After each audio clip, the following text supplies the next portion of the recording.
Kristen Stewart gains perspective on fame. Playing DianaKristen Stewart has long chafed at how her teenage Twilight fame robbed her of her privacy and a normal life.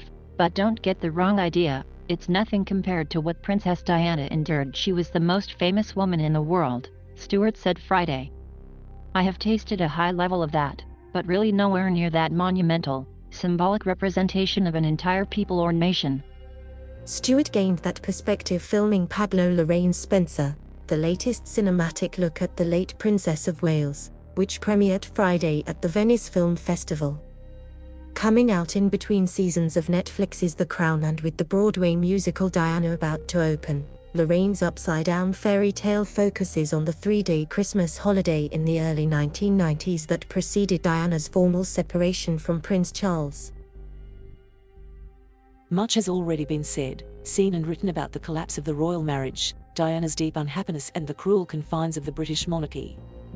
Spencer doesn't add new information or novel insights to the Diana pantheon, allowing itself instead to imagine what transpired in those 3 days at the Queen's Sandringham estate in Norfolk. As the people's princess unraveled, I think the really sad thing about her is that she, as normal and casual and disarming as her heirs immediately, she also felt so isolated and so lonely, Stewart told a Venice press conference.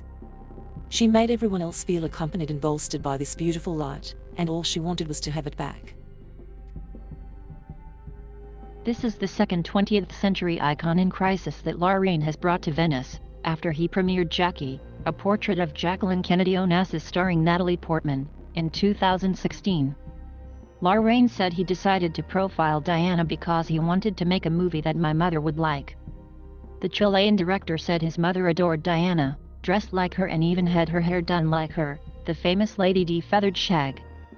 But he said the more he researched Diana, I realized that she carried an enormous amount of mystery, and that mystery combined with the magnetism she had creates the perfect elements for a movie. Indeed. Diana has been the subject of at least a dozen movies and TV series, from 2 US made-for-TV movies about the 1981 royal wedding, released a year later, to a 1993 film based on the book Diana, Her Truth Story, to the 2013 movie Diana starring Naomi Watts as the princess. None have been particularly flattering to the monarchy. Queen Elizabeth II's motto is often summarized as "never complain, never explain." On that principle, Buckingham Palace has refrained from commenting on the many fictionalized accounts of the royal family's life, from the Queen, Stephen Frears' 2006 film about the aftermath of Diana's death, to Netflix's The Crown. Stewart, who rose to international fame as a teenage Bella Swan in the Twilight franchise, was asked how it felt to be portraying someone subject to a similar level of voyeuristic obsession that she has experienced.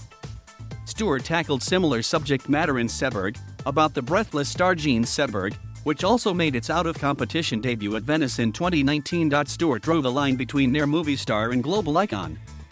"I'm allowed to make mistakes," she noted. She also defended the decision to again explore Diana's story, saying it's an imaginary piece of art, not an invasion of her privacy or that of her family's. "There is a difference between intruding in the multiplicity that art brings to this world," Stewart said. "I think if anyone made a movie about me, I wouldn't feel stolen from or taken from," she added. "There's nothing salacious about our intention. That would probably be more embedded in interpretation."